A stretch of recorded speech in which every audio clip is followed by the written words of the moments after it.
Hey everyone, we want to welcome you to the Deeper Dive podcast of Hopeville Church. This is where we take the message from the weekend and we keep the conversation going during the week. I'm Dan Davis, senior pastor here at Hopeville. We are in the Great Lakes Bay region of mid-Michigan, Saginaw, Bay City, and surrounding areas. And today I am joined by Kathy Davis, my partner in crime and podcast co-host. Hey, Kath. Hey, you and me today. Here we go. It is, yes. It's going to be good. It is, especially because we're going to talk about money, right? Well, yesterday was a good day. It was a good weekend overall, right? Oh, my goodness. Because we did that night of worship on Friday. Worship. Phenomenal. Billy and the team, so good. It's been a while, since we've done one, so I'm so glad I feel like I had more conversations with people on Friday and Sunday about that night, of how meaningful it was. And as best as I can figure is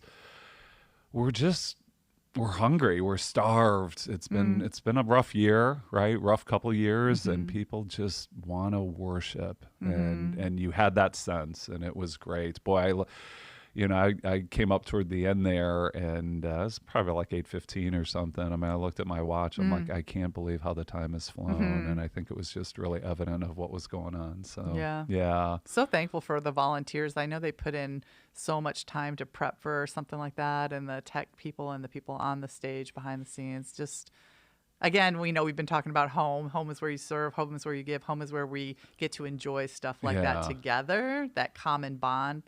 And I'm thankful for the people. I mean, I can imagine people crawling to work this Monday going, oh, sweet mother. Right. Tired. Well, and a lot of them, turned around and did serve on Sunday, up front and behind the scenes. So, so good. Great ministry to us. So, So, I mean, I've got a question for her. Well, I feel like, okay, we're going to get started because we got a lot to talk about today. And I feel like we're going to give them a little crack into the Davis, behind the scenes at the Davis home, because yesterday, the thing that kept popping to mind, I feel like we need to talk about. Okay, so you talked yesterday about home is a place that you give, and then you talked about the scripture where it talked about God giving to us, and he's a good parent. And if we know how to give good gifts, then he certainly knows how to give good gifts. And so I was thinking about history in the Davis home, about the gift giving history. Oh, okay. And we love to give gifts. I especially love to give gifts. And but we have 3 kids, and they have different gift temperaments. Personalities,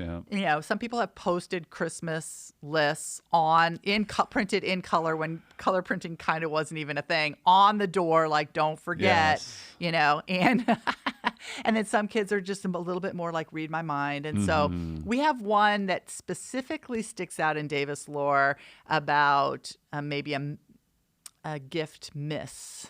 Like this one good gift was givers. Not our finest moment. As now, parents, I've got the reasons why, but so tell the story. Just give it to us quick, because we gotta. Yeah. So again, we have 3 grown kids, all little different personalities. Our youngest probably is the one who gives and enjoys gift giving, the most.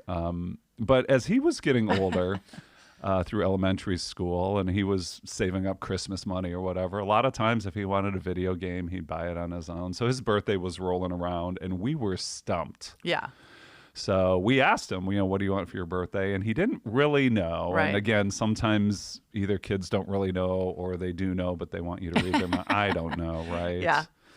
So we had just come off doing some traveling, and I think as we're brainstorming, we're like, he likes gear and gadgets and nice things. Yep. So we thought it was the genius idea to buy him his own set of luggage. Because, again, we were always giving him the hand-me-downs, throw your stuff in a bag. You guys know where this is going. I know, because here's the thing. 1, maybe not the best kid gift ever. 2, they're big packages, so they're wrapped up, they're sitting there, of course they're safe for the end. Right. So he opens these 2 and he's waiting suitcases up, and it was a bust. It was a bust. He was upset. The other kids razzed him. It just kind of melted down. Well, we were laughing because his reaction was so extreme, but he wanted something big, and we, as not godparents, but just as parents, just missed it. And we tell that story even to this day as like, bad gift move. So, end of story. Returned the luggage. I think it was a straight cash buyout, after that. I'm not surprised if we slipped in a little more just to smooth things out. So, I mean, that's the whole point, right? I love how Jesus tells these how much more stories, right?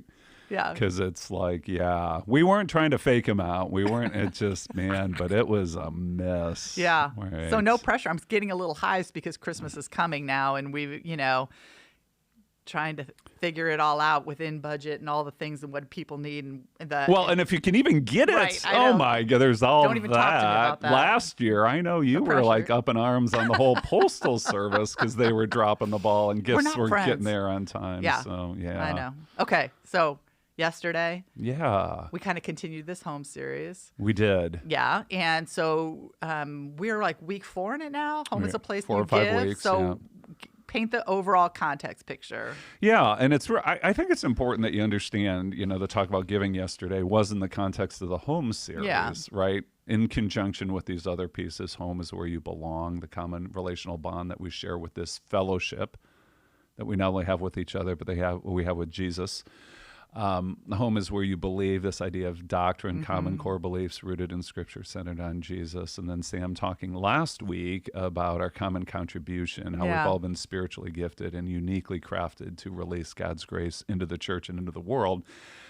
And in some sense, yesterday is like part 2, I think, of that message. That's what I feel like too. Because stewardship is not just what we do with our money, but it's the time, talent, treasures thing. And so Sam talked about a common contribution, and yesterday I talked about a common generosity. Generosity towards these God-given responsibilities and opportunities. So that really is the context of how we got to where we got. And again, if you think about like home analogies, right? And again, we don't look at newborns and say, start giving, but as people grow older and so forth, we want to share some of that together, and that's really kind of where that came from. Yeah, and I feel like we've got some good things to talk about. We talked about the whole stewardship issue as a way of viewing our giving, but I wanted to start kind of on the shallow end about specifically how we talk about giving at Hopeville, because I think one of the things that you said yesterday might have been kind of like, and I don't want people to miss this. Like when you said, I don't know what people give at Hopeville, financial giving, you don't know that. The elders don't know that. The staff doesn't know that. We don't have any printout anywhere. Is that really true? And then why is that? Is that really true? It is true. It is true. I know it it's is true. Yeah. I think it's part of our church culture. We do it to be respectful. We do it as a way to maybe protect us from the temptation of treating people differently, right? Yeah. James chapter 2 talks about that, and favoritism in the people who sit up front and the people that you don't let in. That's not to say that we couldn't handle that, but it's just something that we've chosen to do. Not every church does that, and I'm not saying the other churches that don't do that are wrong, right? But I think for us at this time in the culture that we have, it's a choice we've made. Yeah, so another thing about, well, one, I'm really glad that nobody knows, because I just think it's the more right thing. Because at one point you said you're giving, we're going to talk about giving as an act of worship, and it's between you and God. Right. And it really is not. Giving to the Lord through the ministries of Hopeville, right? Right. Yeah. And so it is weird in human nature how we could view someone differently, so we just don't want to take it off the table. So I love that.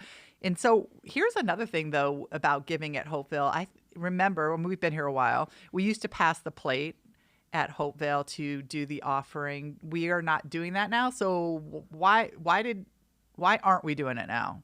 And are we going to do it again? Yeah. So the short answer is we're on pause. Oh. Really with COVID, right? And if you remember COVID as it's playing out in 2020, everyone was really sensitive and aware of the whole touching thing, right? So we made a change not only with offering plate, but also communion. Right. Right. So we're not passing things down the aisle. So we did the prepackaged communion, and then we took a pause on passing the plate as part of the service. And so we've actually been talking about that this fall as an elder board about if and when that should come back. And we decided, let's go through the end of this calendar year. We may bring it back. We may not. Again, it's one of those things. I don't think it's, biblical or unbiblical. Like, it's not like you have to do it or not have to do it, but it certainly does reinforce the idea of giving as an act of worship because it's part of the service, right? So how do we retain that idea, whether or not there is a passing of a physical plate? Right. It's funny. Pastor Paul and I were talking about this the other day. There's a church that he was a part of where people actually went to, I don't know, like bowls or urns or something. And during the service, they'd bring their gift to like instead of the plate coming to them, they would go to the urn. No, I've never seen that. Yeah. I've never seen that. Yeah. Like a physical moving, and maybe families would do it together. And, I think the Saginaw's just too big. It would be too clumsy to do that. But, there's different ways. I think, again, the idea is how do you communicate, not just with your words, but with your actions, that giving is an act of worship. And we want to make sure that gets reinforced. Right. Because it's not like paying a bill. Right. It's like you sit at your desk and you do your online bill paying on a Wednesday or the first of the month or whatever, and you're like, oh, here's my check to Hopeville. But it's like you want to remind people that it's an act of worship. But okay, so here's what's really interesting though, Kath. I just wanted to say this, right? So we do recurring giving. I know. We've set that up, and so how do we keep the mindset? Right. Because you say it's not like paying bills, but the fact is we've set it up like everything else. So we just want to make sure that we retain that. Right. And I would hope everyone in our congregation too. Because that number, I think, is like 40% of people number? who give electronically. And that's a good thing for us, though, right? Something like that. Well, it is. I certainly, people are more consistent when they, it's just more efficient for the is. finance team. And if we can remember in our hearts why we're doing it. Right. It's interesting, though, because you talked a lot about how we grew up and our feelings about giving, growing up, and maybe the churches that we came from. And, so my experience was they passed the plate. And my dad, like, I've heard it said like this, like, he was kind of just tipping God. We didn't have a family plan as far as I knew. Paying for the show. Well, there was a little of that. Like we showed up, so we should pay our portion of maybe the light bill or, whatever. And there was a little that of responsibility. Like I got to chip in my dues. And then there was a little bit of like, it would be embarrassing to watch that plate go by and not put anything in there. So that's what I brought up with, like, you got to do it for two reasons. One, you don't want to look cheap, and you kind of, it's part of the club. You better pay your dues. Do you think other people have? I think other people have. Well, that. If you think about it, when I'm standing up front and see hundreds of people in a room and many more watching online, all the different backgrounds, home backgrounds and church backgrounds make us so complex in our thoughts and feelings and what we might have learned and what we might have been taught and modeled and all that, right? So we're coming from all these different kind of places, right? Two, I know there's like, oh, the church is just after my money, right? And they might have picked that up from a gruff dad or somebody who's been burned in the past, because I mentioned that, and I don't want to dwell on it in this service, but I talked about churches, Christian ministries, grifters who have misused the name of Jesus as a way to be manipulative, deceptive, or abusive. And my goodness, that just saddens me so much. Right. So give me an example of what that could have looked like, the teaching of that would have been abusive or manipulative, that somebody, like you said, there's a wide variety, but give me one that you think. Well, so there's this whole thing called prosperity gospel, right? The more you give. That's the one I was thinking of. Right. The more God's going to give you. And here's what's weird. I do think there is a kernel of truth in that. Right. That God honors our faithfulness. But it doesn't guarantee blessing. It certainly doesn't guarantee material blessing. And to be honest, it feels like a lot of the people who bang that drum, they're not churches, they're ministries, and they're some personalities ministry in particular, where in a lot of cases there's not a lot of accountability, and so there's places like Ministry Watch. I don't know if it's .com, .org. I mean, there are places that watch how ministries handle their money and their transparency or lack thereof. I mentioned this whole thing about the ECFA, Evangelical Council of Financial Accountability, that we're a part of. And it's like, we have audits, we're open with our books, and not every ministry is, and particularly, again, this is a stereotype, but where there's a strong personality and the ministry is centered around one person.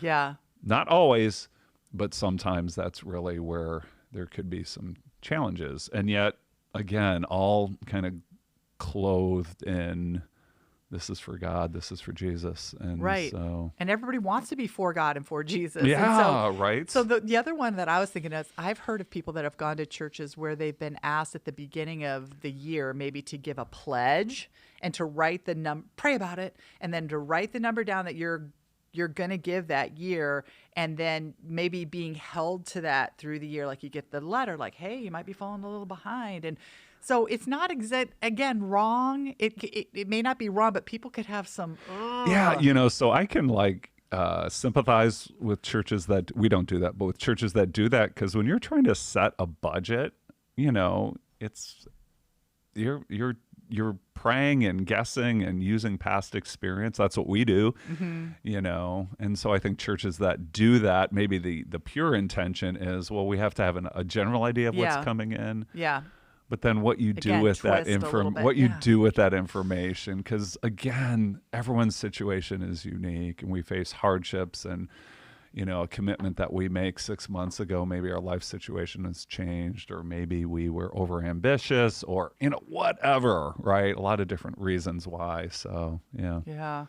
But I know, yesterday we talked a lot about God's home is a place where you give.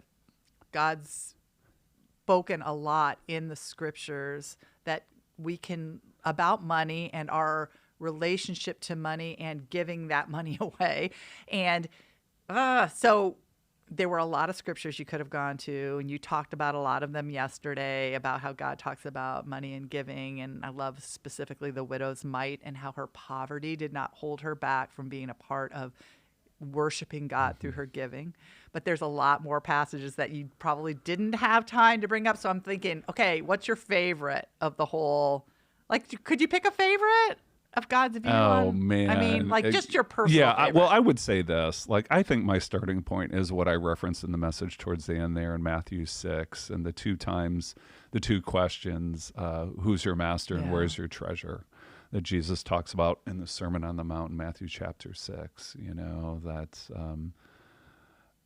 can't serve God and money, and where your treasure is, there your heart will be also, right? And so I think those just get to this idea of giving as an act of worship, that more than we need the money to keep the ministry going, ultimately it's Jesus' recognition that it's about the heart. Yeah. And money is always vying to take the place of worship in our heart. Again, money in and of itself is inherently neutral. Paul says to Timothy in 1 Timothy 6 that it's not money is the root of all evil, it's the love of money that's the root of all evil. But Old and New Testament stories and people make it clear that, boy, it's hard to let go when it grabs your heart. The rich young ruler who walks away sad because he couldn't let go. Or the rich fool who builds barns and thinks it's all up to him to create his own future apart from acknowledging God's existence. So, yes. What's your favorite money passage? Do you have one? Well, can't love them both. What you said about the Matthew passages, that we both studied money in college. So God really speaks to us through our relationship with money, us personally, and we've seen it, weave out. So recently I've been reading through the Gospels and, the loaves and fishes and how God multiplies those. Love the stories. 5,000, 4,000 feeds them, whatever. But what stuck out to me this time when I was reading them was, all the time when we got a lot of people to feed, the disciples we got a lot of people to feed, and Jesus is like, oh Lord, okay, I can do that. And so he doesn't just feed the people. He first asks the disciples, what do you got? What do you got? Couple fish? some loaves, cough them up, and he takes those and multiplies them. He didn't have to do that. He could have let them just keep those for themselves and just have them all to themselves. But he's like, no, give me everything you've got, not just one of them, and then, save enough for yourself. Give me everything, and then I'll multiply it. And God tugged at my heart about that. Again, it's like he wants everything. And then he could have done whatever he wanted, but he took what they had and then multiplied it. Love that. Yeah. And did you notice that little like pro tip? I don't know if I'd ever made the connection before that in the ask for bread, give him a stone, ask for fish, give him a snake. The two things that Jesus uses just chapters later to miraculously multiply and feeding over 5,000 people is phenomenal. I know. Yeah. I know. I love it all. So, all right. So we're going to move into steward now. Ah, yes. Because you talked about steward yesterday as being a way that we view the things that we have in this world, and not as an owner, but as a steward. So why did you choose to take that tactic yesterday? Explain. Yeah, well, one of the things when Pastor Sam and I were working on this series, and it wasn't initially, but as we were talking about these areas, we thought, boy, there are these classic church words that get used or misunderstood, so fellowship week 1, doctrine week 2, stewardship this week. And it's like, let's unpack that. Let's repack that. And so that whole thing about stewards, stewardesses, flight attendants, I've never talked about stewardship that way before. And I've taught a lot about money, but I think it's this whole idea of, oh my gosh, you're put in charge, you run things, but the plane's not yours. You don't even make the rules, right? What did I say? You're in charge, but you're not in control. So there is a responsibility element to stewardship, right? Mm-hmm. And then there's an opportunity element. So I started there, right? A manager who's entrusted to carry out the wishes of a different owner or another owner, right? And that's the whole idea, right? So you and me, we're called as Christians, we're called as spouses, we're called as parents. And so we have some responsibilities in the family that we got to take care of as well. But we're also part of the church and the work of the gospel in this world, both in our community, our region, and the world. And so we have to know, boy, Lord, what do you want me to do with what you've given me? I think talking about stewardship, I said, to spend, save, share, and invest what we have the way we think he would want us to. Mm-hmm. Yeah. Mm-hmm. Yeah. So do you think people believe that? Like, do you think people believe that we really are stewards and that some instead of owners, because this world would tell me I've owned it. I've earned it. I've worked hard. I've invested wisely. I've stayed at my job to overtime. I've moved my monies around. I worked up to this house, this car, this lifestyle, this vacation, and therefore I can put fences around it because it is a direct result of my effort versus God owns it all. He's just given it to us to steward. I think people believe it, and then I think we have to keep on re-believing it. Yeah. Yeah. So one of the things that Jesus does in the parable of the talents is he puts the use of what we've been entrusted with, which I think is more than just money, but time, talent, treasures, other in light of eternity. And I think where we stumble or forget is when we just think about this life only. I think so too. But there's more to this life than just this life, and there are rewards, recognition for what we do with what we've been given, right? So in the parable of the talents or the bags of gold, I think is well done, good and faithful servant. Come and share in your master's happiness is the reward, the joy that is ours in eternity, and then there are other places that, seem to suggest that we are honored for what we do with what we have in this life, in the life to come, right? So yeah, so I got two things on that. Number one, quick knee-jerk answer. Why did God give more money to somebody and then less to somebody else? Because that's true in this life too. Like in the parable of the talents, he gave more. And I know you said it's more than just money. But why did he entrust more to some people and some? Because he loved the first guy more? So say no. No. So much, and this is kind of a first century Middle Eastern thing. So many of the parables or stories Jesus tells, they're always threes, right? And there's two that are similar and the third's different. I mean, the parable of the Good Samaritans that way, you have the two religious experts and then the Samaritans. And so this is kind of like that same illustration. I think the whole point is you have people with different amounts who receive the same reward and recognition at the end. The 5 talent, 3 talent servants are like, you did. Yeah. Right? So Right. It wasn't that you had more, so you're even more special. No, you carried out, you did what I asked you to do, right? Conversely, the 1 talent servant who acts out of fear and buries his talent in the ground, the whole idea there is, you had the same opportunity. Like, I wasn't punishing you because I only gave you 1. It's just you, right? You could have and should have done the same thing the others did. I mean, Jesus could have made the 5 talent one the one who acted in fear, right? That's just all secondary.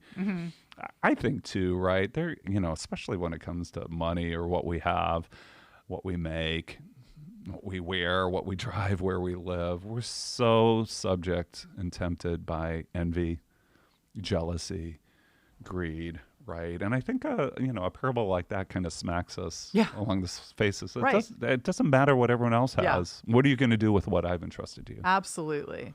So, yeah, a lot of times at Hopeville, we talk about the upside down kingdom and how God asks us to look at things differently than maybe the world would tell us. So the world says, have a fancy house, have all the things here. And God is telling us, oh, no, there's more to this life than that.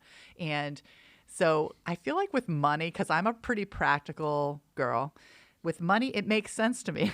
And God says, why would you build for yourself? Like, why would you amass all this treasure here where moth and rust destroy? Like, this doesn't seem even upside down to me at all. It's like, why would you want to invest here if you could invest it in something that would last for forever? That makes sense to my little financial brain. Does it feel upside down to you? Yeah. I mean, yes and no. Yeah. I mean, yes and no, right? And I think it's, again, something we have to remember. A few years ago, we did that series in Ecclesiastes, and boy, there's a lot there about, I'm going to build my life on amassing wealth. And Solomon, the writer of Ecclesiastes, is like, and it left me empty. It's meaningless. It's like chasing after the wind. That what I thought it would give me, it didn't. Right? And that's what every idol does. Makes big promises that can't deliver. Right. False god, idol. Yeah. Whew, there's so much there. I know. But you know what? One of the things that stuck out to me yesterday, too, I did want to point this out, that you know how sometimes you read the scriptures, like I said about the loaves and fishes earlier, and it strikes you just in a different way. One of the things you said yesterday struck me in a different way, the example of God as a giver. And you said, if God was going to give us, if he gave us his son, how will he not also with us graciously give us all things? So the example is, he gave us the most precious thing, first rattle out of the box, and then we can trust him to give us all the rest of it, right? And I just guess that was fresh to me yesterday. So do you have any comment on that? Well, first of all, isn't it great how the Spirit can breathe new life into familiar things, right? And I know that happens, and I know those of you watching and listening, there are those times when you read a passage you've read before, but somehow in that moment with what you're going through, the Holy Spirit meets you and just breathes fresh air. And I think that was it, right? I think this whole how much more idea, the greater to the lesser, is yes. And isn't it weird? I mean, like, if we're just going to be really transparent, it's like, yeah, I really believe I'm saved. I really believe that Jesus died for my sins. I really believe I'm forgiven. I really believe eternity is mine. The big thing. But I'm worried about retirement. Yeah. I mean, isn't it? Worried about sending my kids to college. Yeah. And so, I think that's what Paul was trying to get at. It's like, don't you think he's got you? Yeah. Yeah. So. Well, here's like a little sidebar on that. We know that God's going to give us everything we need. Like, we know he has cattle on 1,000 hills. He's got all the resources. He's not like backlogged in some freighter somewhere, supply chain issues. Like you said, he's he's generous God, and he's got the capacity to do it. But what if God doesn't know how much I want this one thing? Like, I better take that one into my own hands. I better just kind of figure that one out, because God, he's like kind of rustic, and I got I got things, you know. Can I trust that God's going to be generous to me? I got an answer, but you give me your answer. Well, okay, so I'm going to talk about the how much we should give and the three things. Yeah, right? go, yeah. Your financial prosperity, your Hopeville longevity, and your spiritual maturity. So I think what you're asking at gets at the spiritual maturity question, that as we are growing in our faith, our desire for those things changes. Again, not that we are going to sell everything and live as hermits in the desert, but I think it's this whole idea of what I thought it would give me. I'm that much further in my faith and more closely linked with Jesus. I know that I don't need it. I know that it won't fulfill that hole in my soul. So there really is a chicken and the egg thing. Like, do the next thing that Jesus calls you to do, and he's going to change your heart. And so by the time you get there, it's kind of a non-issue, if that makes sense, right? But again, that vision is competing with the world, and every single day when we have ads on our phones or ads on TV or everything else painting this picture of what this life is about, which again is just limited to this life and not the life to come. That's why we keep lifting our eyes upward and forward. Yeah. So what were you going to say? Yeah. I just think, what I want, as growing in my knowledge of God, he knows what will really fulfill me, and so it's just trusting that he really does know me, that he is generous, that he's not a hand slapper minimalist who's just like, I'm just going to give you just enough. He really is as we come to know the character of God more, we know that he will give us generously. And I think some of that is you and I have walked some years, Right. So it's spiritual maturity, but it's also, we've seen patterns of God's faithfulness in our lives all along, as we've raised our kids and as we've gone through those super hard, gee whiz, how are we going to pay for all of this stuff? We've seen him show up. And so as a result, it's a little bit easier to trust him with some of the things moving forward because of that, right? Yeah, I hope, right? Right. Yeah. Yeah, because I'm looking at you and I'm like, okay, some 30 plus years ago, we were sharing a 400 plus square foot apartment in downtown Dallas when we were in seminary, right? And it's like, okay, God, we'll just give you our lives, right? Yeah. And So Friday, goodness of God. You love all that. my life you've been faithful. All my life you've been so good, right? And so that just comes to mind as we talk about this. Yeah. So leave us with some words. Like, I think at one point you said yesterday, the giving of the money is kind of like an action to put behind a heart choice. Like, we can say we believe in God's goodness, we believe in God's generosity, we believe God's going to show up for us, but actually prying our fingers off the dollars that are kind of like they're kind of like our security, right? Right. And letting that go and putting our security and trust in God instead is kind of where the magic happens. So, like, speak to someone who's like, like, what do I do? What's my first step? What would I do that? I don't think you're talking to me. Yeah, it goes back to what we talked about at the beginning of, we've got, 1,000,001 different people in 1,000,001 different places, right? So there's no one size fits all answer. I would just say this, do something first, right? And whether you're more comfortable giving tangibly versus electronically, do a first step, right? And then if you've done something like that, do a next step. Yeah. Right. And I believe God will honor that in your life. He'll show you what to do. And then I realize that a percentage of people listening and watching now have been doing this for a while. Yeah. And I think my challenge is, I would say, do a fresh step. Yeah. Right. Yeah. And again, just look at what we're doing and saying, is this what we want? Or is God nudging us to something else? Because, we're in the process. Last month, we talked about this whole Beyond series about being called to this region and beyond to see more and more people, see their lives impacted by the transformative hope of Jesus Christ, right? And God's in the business of changing lives. And I love what he's doing, not just in Saginaw, but also Bay City, what he's doing in our region.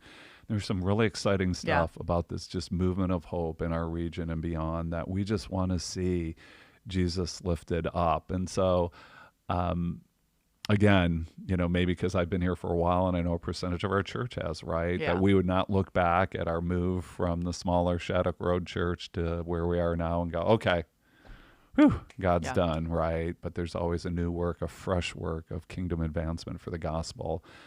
And again, whether you have a little or a lot, whether you make a little or a lot, God's inviting us into this common generosity towards our God-given responsibility, but then opportunity. Right. Opportunity. Yeah, and I love that because, yesterday you specifically didn't talk about the tithe, and you those of us that have been around for a long time or were brought up in certain churches have been told that if we just cut 10% off first fruits, write the check, whatever, give God 10, we know God owns everything, but pretty much the other 90% we can kind of do with what we want as long as it's not like bad stuff.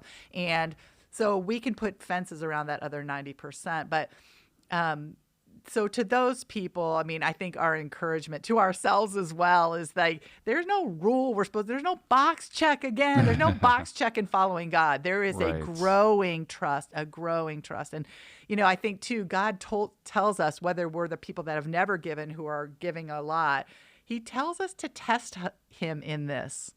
And again, we don't believe in the whole prosperity gospel thing. This is not a nod to give him a lot and see what he does. He's going to put a car in your driveway next week. But it's like this, he's trustworthy. You just talk to the Lord about it, figure it out, share your life with him and see, So here's my last thing. Do you ever worry about money at Hopeville? You've been here 25 years. Do you ever worry we're not going to meet budget? You ever worry that people are just going to stop giving and then what are we going to do? And God's going to, oh no, what are we going to do? Do you ever worry?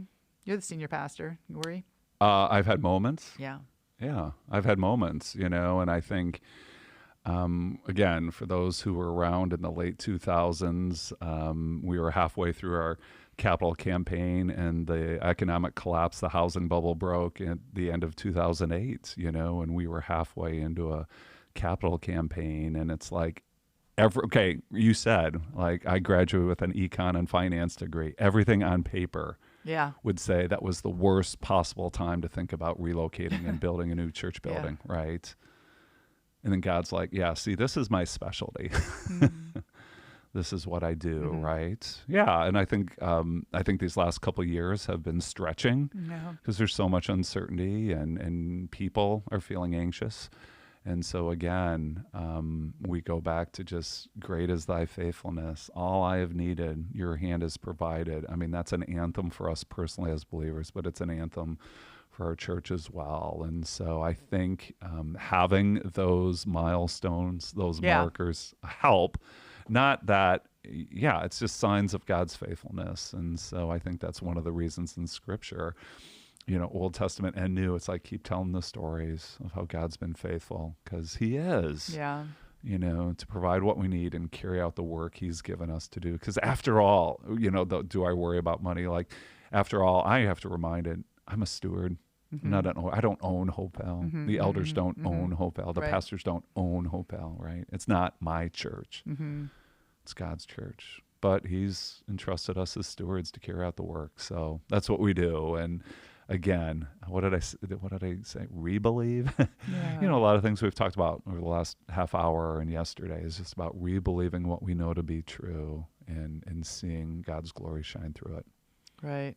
So we, as a pastor, I know you're all about people's hearts growing for Jesus. And you talked yesterday about money being a thermometer and what's the other one? Thermostat. Yeah. So if we were to see giving go up at Hopeville, I feel like what we are sensing then is that people are growing in their trust of God over maybe something else. And so that's the excitement, right? Is the view that God is capturing hearts more. And so. Right. That he can be trusted and that he's worthy of our worship. Man, we've been talking too long. I know. The clock is over there now and I get confused. And now I have other things to say. So yes, tune in again to the Deeper Dive. So that's right.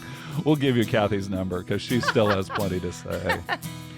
Hey, once again, we want to thank you for joining us. And as always, we invite you to join us again next time when we take a deeper dive.